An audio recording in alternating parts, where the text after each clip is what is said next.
अस्सलाम वालेकुम वरहमतुल्लाहि वबरकातुहू। मिशकातुल मसाबी की हदीस है।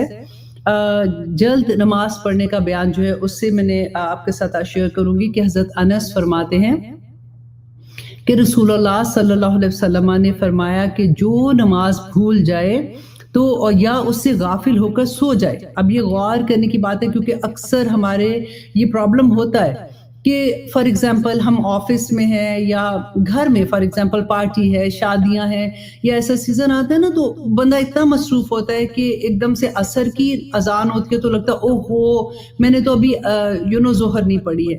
बहुत अल्लाह ना करे वैसे हो जाता है ना, इंसान है तो तभी तो हदीस भी है। या फिर ये होता है कि कभी हम इतना थके होते हैं और हम सोचे हम थोड़ी देर के लिए ना बस लेटते हैं और फिर इंशाल्लाह उठ के नमाज पढ़ लेंगे। लेकिन जैसे ही हम लेटते हैं हमें इतनी गहरी नींद आ जाती है कि जब हमारी आंख खुलती है तो फिर हमें गिल्ट होता है कि ओहो मेरी तो नमाज चली गई। तो नबी सल्लल्लाहु अलैहि वसल्लम ने उसके बारे में क्या कहा कि जो नमाज भूल जाए या इससे गाफिल हो जाए तो उसका कफारा ये है कि जब याद आए पढ़ ले। ठीक है, don't make it a habit कि ठीक है जी मैं तो बाद में जब भी याद आएगी पढ़ लूंगी। लेकिन इसका सिर्फ कफारा ये है कि द मोमेंट आपको ये रियलाइज होता है कि आपकी नमाज जो है वो कज़ा हो गई, तो जैसे ही आपको याद आए आप फौरन पढ़ लें। और एक रवायत में है कि इसका कफारा इसके सिवा कुछ नहीं है कि आपको जैसे ही याद आती है फौरन अपनी नमाज जो कज़ा नमाज है उसको पढ़ लें। अब यहाँ पे एक मसला ये आता है कि बहुत दफ़ा आप लोगों ने ये भी सुना होगा कि लोग ये कहते हैं कि जी नमाज जो अगर जो छूट गई, जैसे फॉर एग्जांपल पहले की नमाजें थी, मुझे आदत पड़ी फॉर एग्जांपल 40 साल की उम्र में आके जैसे 5 वक्त की नमाज मुझे तभी इस्लाम की प्रॉपर समझ आई थी तो मैंने उसके बाद नहीं छोड़ी। अक्सर लोग ये कहते हैं कि जब से मैं हज करके आई हूँ मैंने नमाज नहीं छोड़ी। मैं उस तरह से बात करने की कोशिश कर रही हूँ कि फिर होता है कि जो पिछली नमाजें छूटी हुई हैं तो बाज़ लोग ये कहते हैं कि जी जो छूट गई हैं वो पढ़ने की ज़रूरत नहीं है, अल्लाह सुब्हानहू व तआला इंशाल्लाह माफ़ करेंगे, लेकिन आगे आप नहीं छोड़ना। लेकिन इस हदीस से क्या पता चलता है कि द मोमेंट आपको ये एहसास होता है कि आपकी नमाजें छूटी थी तो आपको जैसे ही याद आएगा फिर आप अपनी कज़ा नमाजें पढ़ना शुरू कर दें। अब दूसरी हदीस में आपसे शेयर करती हूँ कि हज़रत अबू कतादा फरमाते हैं कि रसूलुल्लाह सल्लल्लाहु अलैहि वसल्लम ने फरमाया कि सो जाने में कोताही कसूर नहीं है, कोताही सिर्फ बेदारी में है। तो जब कोई नमाज भूल जाए या इससे गाफिल होकर सो जाए तो जब याद आए पढ़ ले, क्योंकि रब ताला ने फरमाया है कि मेरी याद के वक्त नमाज कायम करो। अगर आंख लग जाए, इंसान की नीयत नहीं थी, उसकी पूरी ये नीयत थी कि मैंने नमाज पढ़नी है, लेकिन उसकी आंख नहीं खुली तो उस वक्त फिर पकड़ नहीं है। द मोमेंट आपकी आंख खुलती है आप वजू करेंगे और नमाज पढ़ लेंगे। अल्हम्दुलिल्लाह। अब इजाजत दीजिए। अस्सलाम वालेकुम वरहमतुल्लाहि वबरकातुहू। कि अलम तरा, फिर वही खिताब है, देखिए कि क्या आपने देखा, इलल्लज़ीना, उन लोगों को ऊतू नसीबन दिए गया एक हिस्सा मिनल किताब, ही किताब में से। ये आयत हमने पहले ऐसी पढ़ी है ना पिछले आई थिंक प्रोग्राम में, जिसमें अल्लाह सुब्हानहू तआला ने यही बात कही थी और उसमें मैंने इसकी डिटेल भी आपको बताई थी कि एक हिस्सा किताब का दिया गया। युमिनूना, वो ईमान लाते हैं, बिल जिब्ती, जिब्त पर, जिब्त कहते हैं जादू पर, व तागूती, और वो शयातीन पर ईमान लाते हैं। अब यहाँ पर किताब का क्यों अल्लाह सुब्हानहू तआला ने जिक्र किया? क्योंकि किताब जो है ये तो इल्म है ना हम लोगों के पास। जैसे अब कुरान हमारे पास है तो अल्लाह सुब्हानहू तआला की आयात जो हम पढ़ते हैं तो हमारे पास इल्म आता है। तो अल्लाह सुब्हानहू तआला कहते हैं नबी देखो कि इनके पास इल्म आ चुका है, इसके बावजूद भी ये किस पर ईमान लाते हैं? तागूत पर ईमान लाते हैं और जिब्त पर ईमान लाते हैं। जिब्त क्या है? आप देखिए कि जादू टोना करना, अगर जैसे परिंदों को उड़ा के कहते हैं कि अगर वो दाईं तरफ चला गया तो ये मकसद होगा, अगर बाईं तरफ चला गया तो ये मकसद होगा। फाल निकालना, सितारों की चालों को देखना कि सितारों का क्या है। देखिए हमें कितना कॉमन होता था। मुझे याद है कि हम कॉलेज में, हमारी जिंदगी में ये इतनी बड़ी चीज होती थी कि सबसे पहले अखबार खोल के हम देखते थे कि ये हफ्ता कैसा रहेगा, और हम फिर उसमें बिलीव भी करते थे। और फिर उसमें जो चीजें अच्छी लिखी होती थी वो तो ठीक है, जो ऐसी लिखी होती थी फिर सारा वक्त वहम में ही रहते थे कि कुछ हो के रहेगा क्योंकि मेरा स्टार ये है। तो अल्लाह सुब्हानहू तआला यहाँ पे क्या कहते हैं, कितनी हैरत से कहते हैं, ए नबी इनको तो किताब का हिस्सा दिया गया और हमारे पास तो अल्हम्दुलिल्लाह पूरा कुरान है, फिर भी ये ईमान लाते हैं। ईमान हम किस पे लाते हैं ना? अल्लाह पे ईमान लाना है, इस कुरान पे, नबी सल्लल्लाहु अलैहि वसल्लम पे। تو دیکھیے یہ اللہ سبحانہ تعالیٰ کہتے ہیں وہ ایمان لاتے ہیں جبت پر. تو آج ہم کیا کر رہے ہیں؟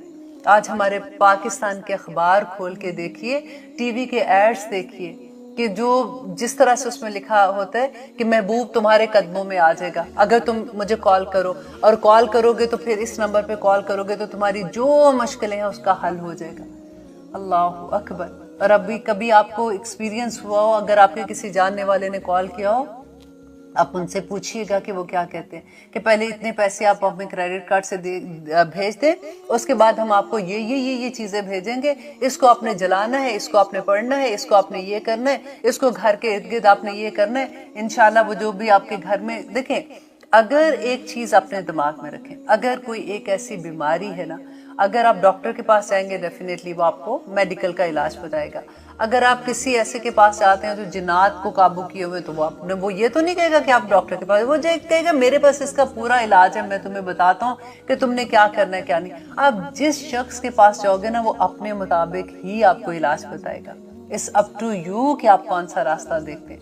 دیکھیے ہر چیز کا علاج کرنے کے لیے نا، یا ہر چیز کے لیے اگر کبھی پریشانی آ جاتی ہے، اگر کوئی ایموشنلی بندہ ڈسٹرب ہو جاتا ہے، it's not only کہ بیماری ہے، کسی بھی حالت میں نظر لگ گئی، یہ ہو گیا وہ ہو گیا، جب آپ کو ویک ہوتے ہیں نا آپ، تو اس وقت آپ کو دیکھیے اکثر یہ آپ دیکھیں کہ جیسے ڈاکٹر نے انکار کر دیا، انہوں نے کہہ دیا کہ جی اس کا علاج اب نہیں ہے، ہم کچھ نہیں کر سکتے. تو اس وقت کیا ہوتا ہے؟ سب سے مشکل وقت ہوتا ہے، کیونکہ ہمارے لو ونز ہوتے ہیں نا، ہمیں کوئی بھی امید اگر دلا دیتا ہے نا کہ یہ اس بابا جی کے پاس جاؤ تو وہ اگر یہ کریں گے تو تم ٹھیک ہو جاؤ گے، تو لوگوں کا ایمان بک جاتے ہیں اس وقت.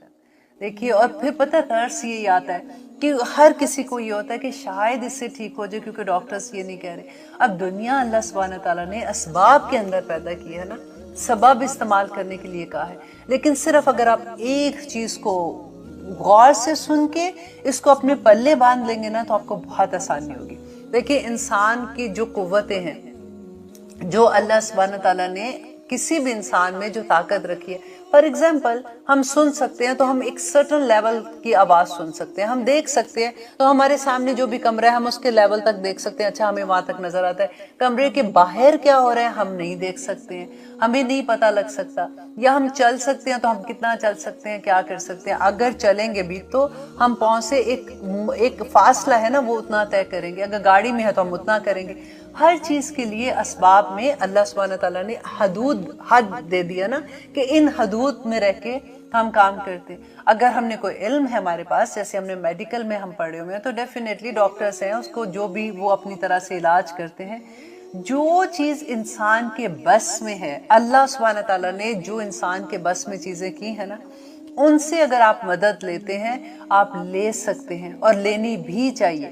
لیکن وہ چیزیں جو صفات اللہ کی ہیں، جو اللہ سبحانہ تعالیٰ دے سکتے ہیں نا، جیسے اگر لوگ کیا کہتے ہیں کہ جی بچے نہیں پیدا ہوئے تو فلاں مزار پہ چلے جاؤ، وہ اس مزار پہ تو وہ جو زندہ ہی نہیں ہے اس کے پاس تو بالکل ہی کفر ہو جاتا ہے کہ وہاں جا کے آپ یہ منتیں مانگے کہ وہاں سے ہم کو اولاد ملی. اور کیسے کیسی چیزیں ہوتی ہیں، یہ جبت و طاغوت میں کیسے کیسی چیزیں ہوتی ہیں، اور یہ سب پاکستان میں اور ارد گرد آپ کو ملے گا کہ کس طرح سے ہم بدعت کرتے ہیں، کس طرح سے ہم شرک کرتے ہیں، اور ہمیں پتہ ہی نہیں کہ ہم شرک کر رہے ہیں والی بات.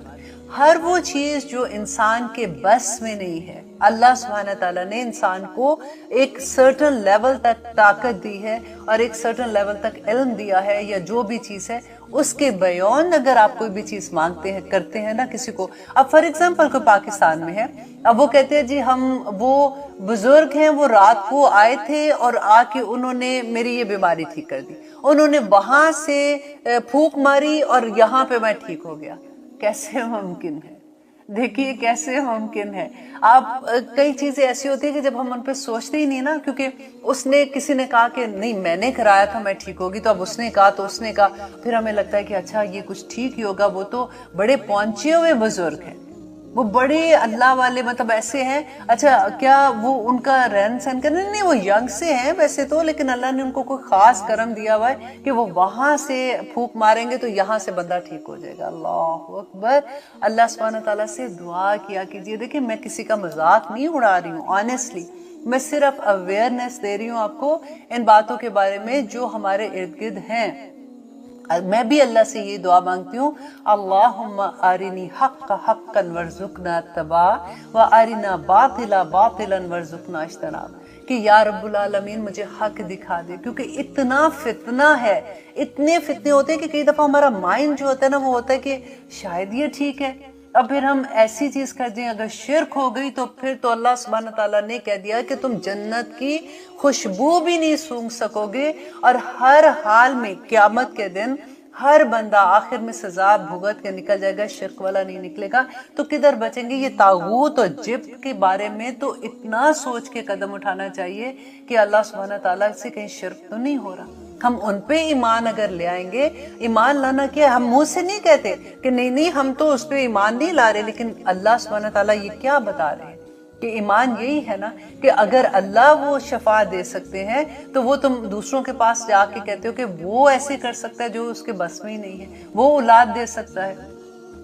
کہتے ہیں نا کہ داتا گنج بخش، جیسے ہم لفظ یوز کرتے ہیں، علی حجویری جو تھے وہ اتنے بڑے بزرگ تھے جس کی گھر دی، انہوں نے اللہ سبحانہ تعالیٰ کی راہ میں اتنی محنتیں کی تھی، اور وہ بادشاہ اکبر کے اگینسٹ کھڑے ہوئے تھے، اور انہوں نے بلکہ ان چیزوں کے خلاف جہاد کیا تھا، اور آج ہم لوگ کس طرح سے چیزوں کے اندر آ جاتے ہیں۔ اللہ سبحانہ تعالیٰ ان کے درجات بلند کرے، ان کو دیکھ کے ہمیں یہ دیکھنا چاہیے کہ ہم بھی ویسے بن سکیں، ہم بھی اسلام کے لیے وہ محنتیں کر سکے، انسٹیڈ آف ہم بھی انہی راستوں میں نکل جاتے ہیں جو ہم ارد گرد لوگوں کو دیکھتے ہیں کرتے ہوئے۔ اللہ ان کی قبروں پہ جا کے اللہ سبحانہ تعالیٰ سے یہ دعا کرنی چاہیے کہ یا اللہ ہمیں بھی ایسا بنا دے، ہم بھی ایسے کام کر سکے جو تجھے راضی کرنے والے ہو جائے، انسٹیڈ آف یہ کہ وہاں پہ جا کے یہ کریں کہ تو دینے والا ہے، تو اللہ سے دعا کر کے یا رب العالمین مجھے یہ عطا کر دے۔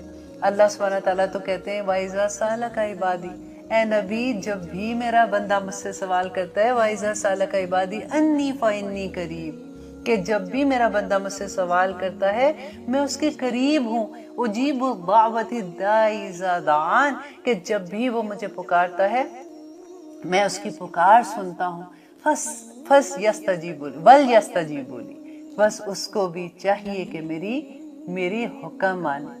اب دیکھیے قرآن میں جہاں جہاں دعا قبولیت کا بات ہوئی ہے نا، اللہ سبحانہ تعالیٰ نے کہا وہاں پہ یہ شرط بھی ہے ساتھ، فَلْيَسْتَجِيبُوا لِي، بس ان کو بھی چاہیے کہ میرے احکامات مانیں۔ ہم حکم مانتے نہیں ہیں، پھر ہمیں یہ لگتا ہے ہماری دعائیں قبول نہیں ہو رہی ہیں۔ بس اللہ سبحانہ تعالیٰ سے بار بار میں وہی بات کہتی ہوں کہ یا رب العالمین ہمیں ان ساری چیزوں سے بچا لے، ہمیں وہ راستہ اہدنا الصراط المستقیم، ہمیں اپنا سیدھا راستہ دکھا دے جس پہ چل کر ہم ان جبت اور طاغوت سے بچ سکیں، کیونکہ شیطان نے تو اللہ سبحانہ تعالیٰ سے وعدہ کیا تھا نا کہ مجھے مہلت دے قیامت تک، مجھے مہلت دے تو میں تیرے یہ جو جس کی وجہ سے تو نے مجھے جنت سے نکالا، اپنے پاس سے نکالا تھا، میں ان کی نسلوں کی جڑیں تک کاٹ کے رکھ دوں گا۔ اور اللہ سبحانہ تعالیٰ نے کیا کہا تھا کہ تو جا، تو نے جو کرنا ہے، تو مردود ہے۔ مردود کس کو کہتے ہیں؟ جس پہ اللہ کی رحمت بھی نہیں ہوتی نا، تو مردود ہے، تو جا، تو نے جو بھی کرنا ہے، لیکن میرے مومن بندوں کا تو کچھ نہیں بگاڑ سکے گا۔ الحمدللہ جو اللہ کے مومن بندے ہیں وہ اللہ کا غرور ہے۔ اللہ سبحانہ تعالیٰ قیامت کے دن اسی لیے تو ان کو اتنے بڑے بڑے ممبروں پہ بٹھائیں گے، ایسے تو نہیں نور کے ممبروں پہ بٹھائیں گے نا۔ اللہ سبحانہ تعالیٰ کی بات کو رکھنا کہ یا رب العالمین آپ نے ہمارے بارے میں ایسے کہا تھا، ہم شیطان کو ہرائیں گے۔ ہم قرآن تو اللہ سبحانہ تعالیٰ نے دے دیا نا ہمارے سامنے، اس پہ عمل کریں گے تو شیطان کدھر آئے گا؟ اعوذ باللہ من الشیطان الرجیم۔ اللہ سبحانہ تعالیٰ نے بتا دیا، قرآن میں ہی بتا دیا کہ جب تم قرآن پڑھو تو اعوذ باللہ من الشیطان، تو میری پناہ میں آ جاؤ۔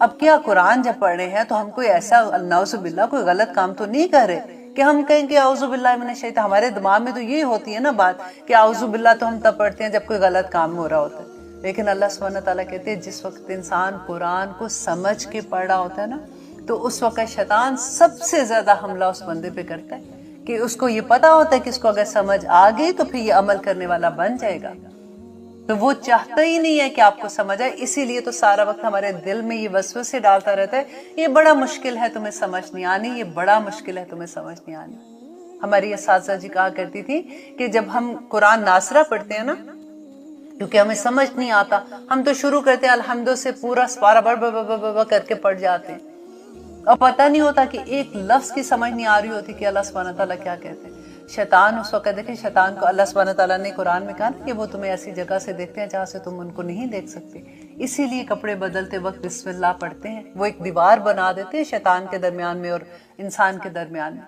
तो अल्लाह सुब्हानहू तआला ने जब ये कहा था कि शैतान से पनाह मांगो, तो हमारी सासत जी कहती थी कि जब वो इंसान ऐसी कुरान पढ़ता है ना तो शैतान बड़ा खुश होता है। वो देख रहा होता है, उसको पता है कि ये इसको ना समझ आनी है बंदे को, ना इसने अमल करना है, चलो मैं जाके कहीं और जाके अपना काम करूँ, इसको करने दो जो भी ये कर रहा है, ये तो बड़ा अच्छा काम कर रहा है। शैतान कब आपको वर्गलाता है, शैतान कब आपको तंग करता है, जब आप समझ के पढ़ना शुरू करते हैं। आज आप एक क्लास में अपना दाखिला ले लें, आज कुरान की क्लास से जुड़ जाए, आप देखिएगा आपको 1000 काम होंगे कि मैं, पता है आज तो मेरी मेड ने आना है, आज बच्चों का दिन है, आज मेरे बच्चे ने मुझे बुला लिया, उसने कहा कि मेरे बच्चों को देख लो, आज मेरे बच्चों का ये काम हो गया, आज तो देखो ना सुबह के टाइम तो मैं नाश्ता देती हूँ उनको, इस टाइम में तो मैं उठ ही नहीं सकती हूँ। 1000 बहाने जिनका कोई तुक भी नहीं होगी ना, वो आपके सामने खड़ा कर देगा शैतान लाके। आपको कभी समझने की तौफीक, जैसे वो तो अल्लाह सुब्हानहू तआला देंगे ना, उस रास्ते पे चलने के लिए आपके रास्ते में रोड़े अटकाएगा कि किसी तरह से इसको समझ ना आ जाए। अल्लाह से दुआ किया कीजिए कि या रब्बुल आलमीन, ये तो एक किताब है, बस इसको मैं पढ़ के ऐसे समझूं कि मेरे जिंदगी में ये शामिल हो जाए। आमीन सुम्मा आमीन। अब इंशाल्लाह आगे देखते हैं अल्लाह सुब्हानहू तआला क्या कहते हैं, क्योंकि ये ऐसी आयत है, मैं फिर वही बात कहती हूँ कि इसकी डिटेल पढ़ते हुए इतना अच्छा लगता है, क्योंकि हमारी रेगुलर जिंदगी की कहानी, हमारे इर्द गिर्द लोगों की ये कहानी होती है। और वह यक़ूलूना, और वो ये कहते हैं, लिल्लज़ीना, उनके लिए जिन्होंने कफरू, कुफर किया, किन के बारे में, अहले मक्का के बारे में कहते हैं, हाँ उलाई, ये लोग अहदा, ज्यादा हदायत याफ्ता है, मिनल्लज़ीना, उन लोगों से जो आमनू, ईमान लाए, सबीला, रास्ते के एतबार से। अब ये वाली जो आयत है ये था कि नबी सल्लल्लाहु अलैहि वसल्लम ने बताया कि जब यहूद जो थे उनका जो सरदार था ना, उसका नाम था काब बिन अशरफ, और जो मक्का में का सरदार था वो अबू सुफियान होते थे। तो इन्होंने दोनों ने मिलकर ये प्लान किया कि हम लोग बाहर से हमला करेंगे और तुम लोग, क्योंकि नबी सल्लल्लाहु अलैहि वसल्लम जब मदीना में आए थे, अब इस्लाम फैल रहा था और यहूदियों को ये लग रहा था कि अब तो ये इनका तो बोलबाला हो गया, अब क्या करें। तो उन्होंने दोनों ने मिलकर ये कहा कि हम ये करते हैं कि तुम बाहर से हमला करोगे, हम अंदर से हमला करेंगे, तो इस तरह से हम मुसलमानों को ख़त्म कर देंगे। तो उस वक़्त अबू सुफियान, जिस वक़्त वो ये कह रहे थे, तो अबू सुफियान ने ये कहा कि हम नहीं मानते, तुम्हारे तो बहुत से लोग हैं जो मुसलमान भी हो गए हैं और वो अंदर से मुसलमानों के साथ मिले हैं, तुम काबा में जाके ये कसम खाओ कि वो ऐसा कर, मतलब तुम ऐसा ही हमारा साथ दोगे तो तब हमें यकीन आएगा। तो फिर दोनों ने मिलकर ये बात की कि ठीक है, हम काबा में जाके इस तरह से हम इतने बंदे अपने लेके जाते हैं, तुम इतने लेके जाओ, तो हम अल्लाह के सामने ये कसम खाते हैं। अब देखें कहाँ कसम खा रहे हैं ये दोनों, काबा में कसम खा रहे हैं, क्योंकि मक्का के लोग हज और उम्रा किया करते थे, वो अल्लाह को मानते थे, वो अल्लाह की नहीं मानते थे।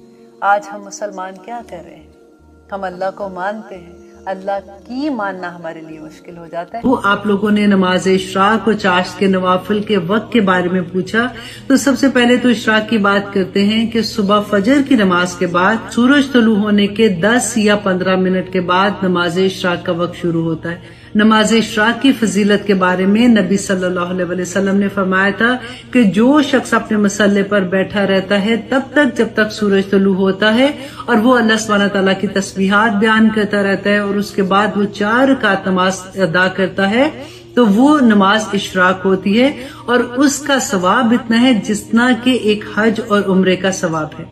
और उसके 1 घंटे के बाद जब सूरज अच्छे से रोशन हो जाता है और वो नमाज जो होती है वो चाश्त की नमाज होती है और उसी को हम नमाज दुहा भी कहते हैं, यानी सूरज खूब चमकता है।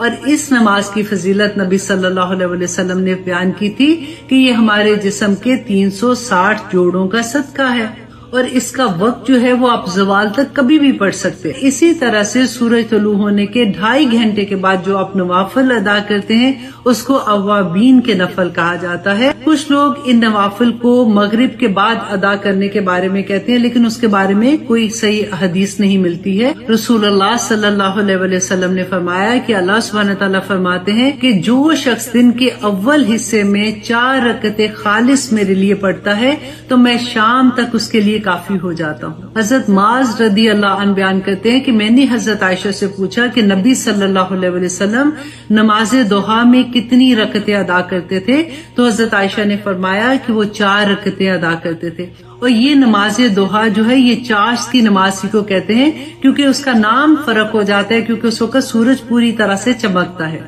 उम्मे हानी कहती हैं कि नबी सल्लल्लाहु अलैहि वसल्लम ने फतह मक्का के मौका पर वुजू किया और 8 रकतें पढ़ी। इससे पता चलता है कि हम 2 रकत भी पढ़ सकते हैं, 4 भी पढ़ सकते हैं, 8 भी पढ़ सकते हैं, जितनी अल्लाह सुब्हानहू तआला तौफीक अता करे। अबू हुरैरा रदी अल्लाह अन्हु बयान करते हैं कि मेरे महबूब नबी सल्लल्लाहु अलैहि वसल्लम ने मुझे वसीयत की थी कि 3 चीजें जिंदगी में कभी ना छोड़ना। नंबर 1, एक इस्लामी महीनों के 13, 14 और 15 के रोजे, जिनको अयाम 20 के रोजे भी कहा जाता है, चाश की नमाज और वितर पढ़ना कभी ना छोड़ना। हजरत अबू हुरैरा रदी अल्लाह अन्हु बयान करते हैं कि मैंने जिंदगी में कभी इनको तर्क नहीं किया था। अल्लाह सुब्हानहू तआला हमें भी तौफीक अता करे कि हम नबी सल्लल्लाहु अलैहि वसल्लम की सुन्नतों पे अमल करने वाले बन जाए।